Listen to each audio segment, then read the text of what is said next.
mengatakan hal yang tidak bisa kukatakan. Karena itu aku tidak bisa bilang. Bukannya aku tidak mau bilang, tapi tidak bisa bilang. Yang bisa kukatakan hanyalah sebatas itu saja. Kalau kalian masih tidak bisa menerima alasan itu, maka terpaksa aku harus bertarung dengan kalian. Cue, aku mundur saja. Kau itu susah untuk dihadapi.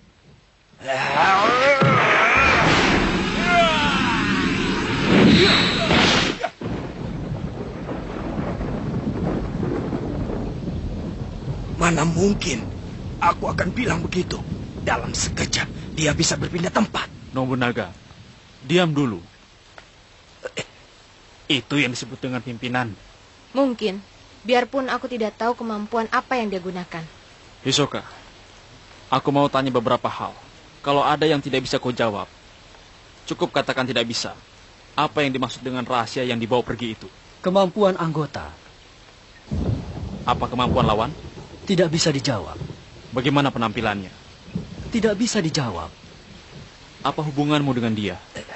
Tidak bisa dijawab. Sudah cukup.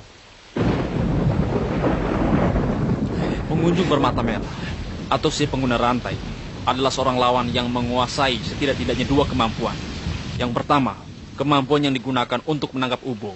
Dan yang satu lagi adalah kemampuan yang digunakan untuk membatasi gerakan Hisoka. Kalau dilihat dari istilah pedang perjanjian, kemungkinan kemampuannya yang kedua itu adalah suatu ikatan yang diberikan kepada lawan. Seperti ikatan atau perjanjian yang dibuat oleh si pengguna rantai untuk Hisoka. Agar Hisoka tidak berbohong dan tidak memberikan penjelasan sedikit pun mengenai dirinya.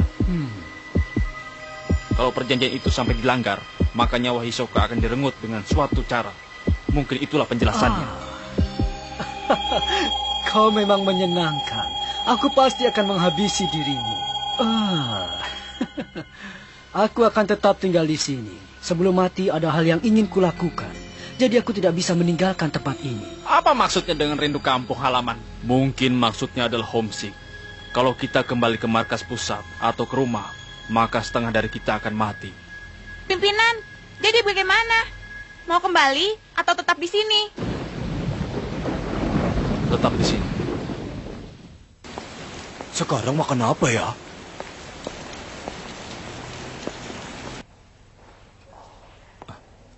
Habis dari mana kau? Ke tempat komunitas mafia. Untuk memastikan hari ini ada pelelangan atau tidak. Lalu ada pelelangan tidak, Kurapika? Tidak ada informasi, sepertinya komunitas masih belum membuat pemberitahuan. Kenapa tidak kau beritahu saja kalau semua anggota Ryodan masih hidup? Mungkin dengan begitu mafia akan berubah pikiran.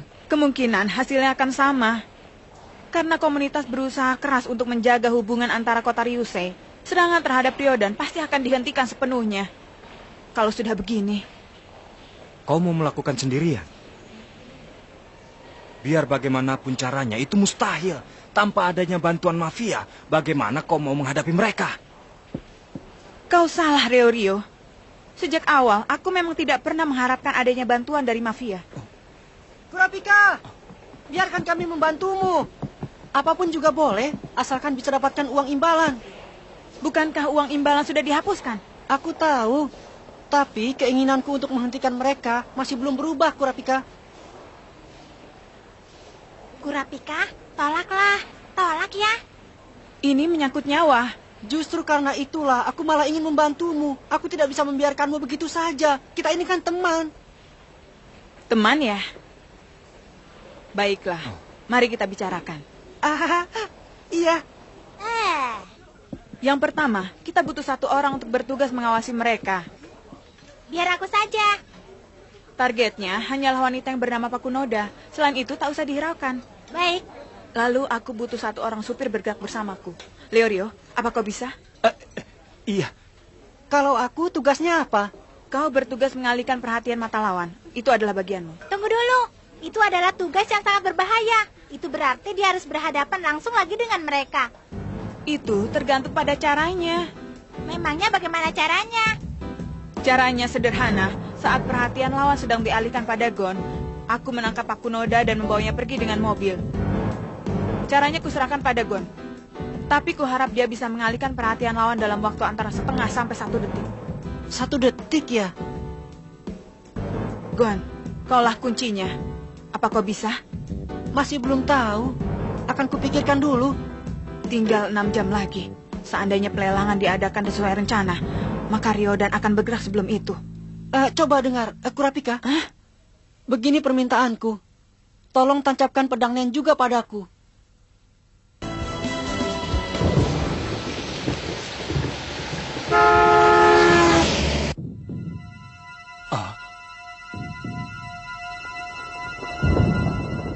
Tancapkan pedang Nen padamu. Gon, apa kau tidak mendengarkan?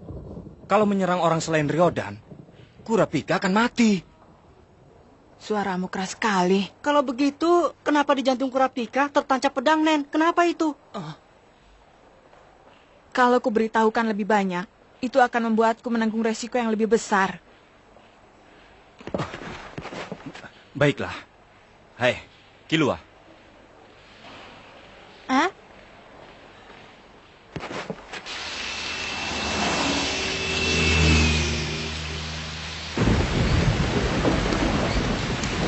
Targetnya adalah pengunjung bermata merah atau si pengguna rantai. Dia menggunakan pedang perjanjian itu untuk membelenggu kata-kata dan gerakan Hyosoka. Biarpun belum jelas dia menggunakan kemampuan tipe Gugenka atau Sosa. Kalau dia memakai rantai ada 2 kemungkinan. Pertama, kalau dia punya kemampuan Sosa, dia mengendalikan rantai sungguhan untuk mengalahkan Ubo. Kedua, kalau Gugenka, berarti dia mengalahkan Ubo dengan rantai yang diciptakan dari Nen. Memangnya ada perbedaan antara keduanya? Tentu, kalau bertipe Gugenka, berarti dia bisa berpura-pura bertangan kosong. Itu adalah keunggulan besar. Benar juga. Meski sangat berat untuk bisa menciptakan benda, tapi begitu berhasil, benda itu bisa dikeluarkan dan disembunyikan. Apa mungkin rantai yang diciptakan dengan Gugenka itu mampu menahan kekuatan Ubo yang begitu dahsyat? Mungkin saja. Dia bisa saja menciptakan rantai yang mampu melumpuhkan atau membuat tidur lawan sesaat setelah tertangkap. Asalkan memenuhi persyaratan, pasti itu bisa dilakukan. Susah juga kalau dia memang bertipe Gugenka. Yang lebih jadi masalah adalah kekuatan yang membelenggu Hyosoka. Disebut dengan pedang perjanjian. Artinya, dia harus menepati satu syarat. Benar, besar kemungkinan adalah seperti yang dikatakan pemimpin, yaitu agar Hyosoka tak berbohong, atau tidak memberi penjelasan sedikit pun mengenai si pengguna rantai, atau mungkin juga agar tidak bisa menyerang si pengguna rantai. Biarpun belum bisa dipastikan, mungkin bila Hyosoka melanggarnya, maka dia akan mati.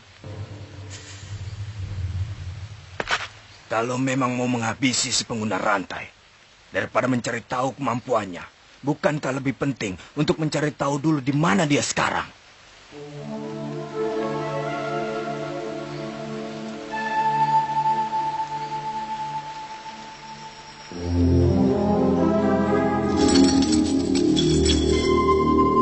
Kita mulai kesimpulannya. Yang kau minta itu mungkin saja. Karena kelima rantai ini masing-masing memiliki kemampuan yang berbeda. Di antaranya, ada 2 yang bisa digunakan untuk menyerang Ryodan.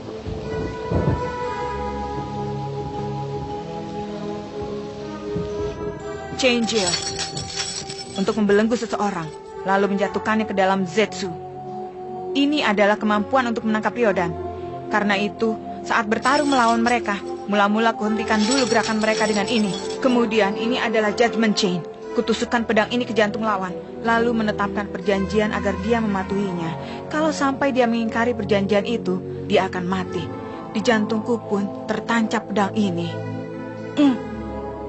Mulanya saat akan menancapkan pedang pada diriku sendiri, aku bermaksud menetapkan peraturan sederhana, yaitu kalau menyerang yang bukan Ryodan dengan rantai ini, aku akan mati. Tapi bagaimana seandainya serangan terhadap diriku itu melanggar peraturan?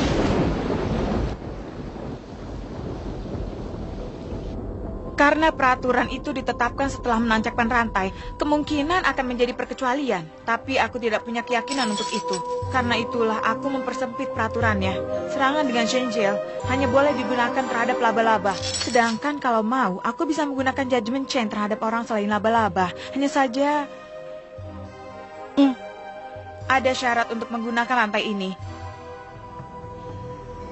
yaitu saat mataku sedang merah. Mata merah? Kau bisa membuatnya sekehendak hatimu, kan? Aku sudah berlatih, meskipun butuh waktu sampai mataku jadi merah. Perjanjian inilah yang membangkitkan kemampuanku. Aku adalah tipe Gugenka.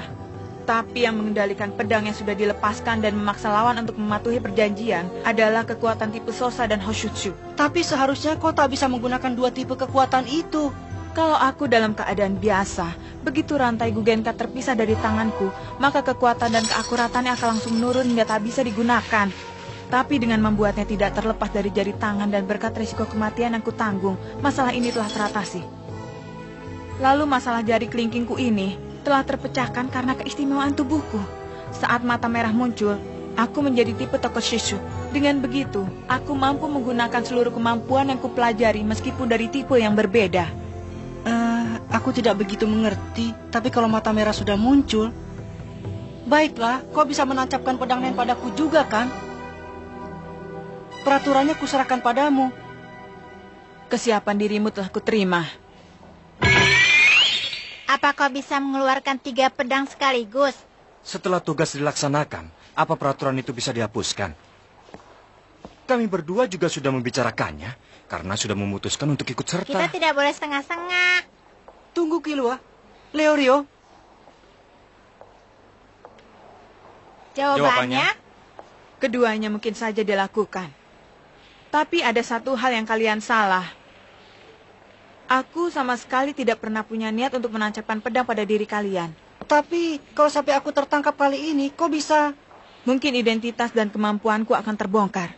Meski begitu, peraturan seperti apa yang harus kubuat untuk menjaga rahasia itu? Apa harus kubuat peraturan kalau kalian tidak boleh tersentuh oleh Pakunoda? Tapi kalau itu sampai dilakukan, malah sebaliknya. Biarpun sampai tersentuh Pakunoda, belum berarti memori kalian akan segera dibacanya. Seandainya dia membaca memori kalian sekalipun, kalian masih bisa menghabisinya sebelum dia menceritakan pada orang lain. Kalian kan tidak perlu mati, karena peraturan yang sudah dibuat sendiri sehingga menghilangkan kesempatan untuk balik menyerangnya.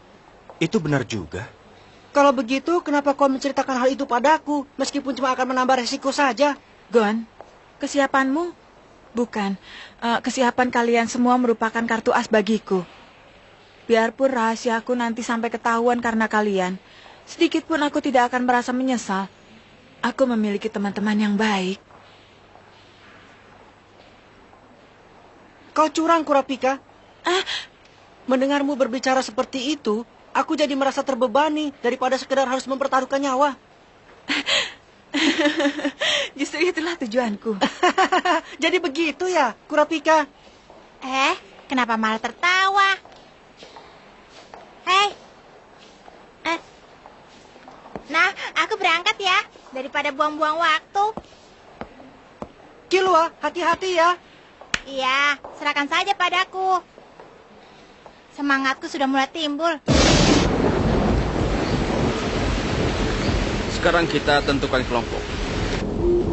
Mengikuti ramalan, minggu depan kita harus bergerak sesuai dengan kelompok ini. Jangan sampai kita bertindak sendiri-sendiri. Shijuku, Pakunoda, Machi, Kurtopi, Binks, Weitang, Nobunaga dan Sarnak bersama aku. Bonerov, Franklin dan Hisoka bersiaga di sini. Pimpinan, boleh aku tanya satu hal? Anak-anak kecil itu, mereka mengetahui tempat ini. Ya, biarpun sepertinya mereka tak punya hubungan dengan si pengguna rantai, tapi aku tetap merasa janggal. Anak kecil? Oh iya, aku sampai lupa. Pimpinan, aku sudah menyuruhnya untuk masuk kelompok kita. Aku mengatakan pada pimpinan bukan dengan maksud seperti itu. Begitu ya. Memang kedengarannya dia anak yang menarik. Tapi kalau mendengar dari ceritamu, sepertinya dia tidak akan masuk laba-laba kita. Akan kubuat dia mau. Bagaimanapun caranya, akan kubawa ke sini. Pimpinan, kau tak boleh terpengaruh kata-katanya. Nah, Machi, apa yang mengganjal perasaanmu itu? Sebenarnya aku juga tidak bisa memastikannya. Firasat ya? Firasatmu memang selalu bisa diandalkan. Jangan-jangan pada diri anak itu terdapat suatu hubungan yang sangat penting. Untuk berjaga-jaga, kita tambah saja duplikat markas kita. Kurtopi, bisakah kau membuat 10 gedung lagi? 50 juga bisa. Sepertinya ada yang berbeda dengan kemarin. Tempatnya berbeda. Tidak ini mustahil. Yang benar saja. Masa gedungnya bertambah? Kalau sampai ada seseorang yang menyusup ke salah satu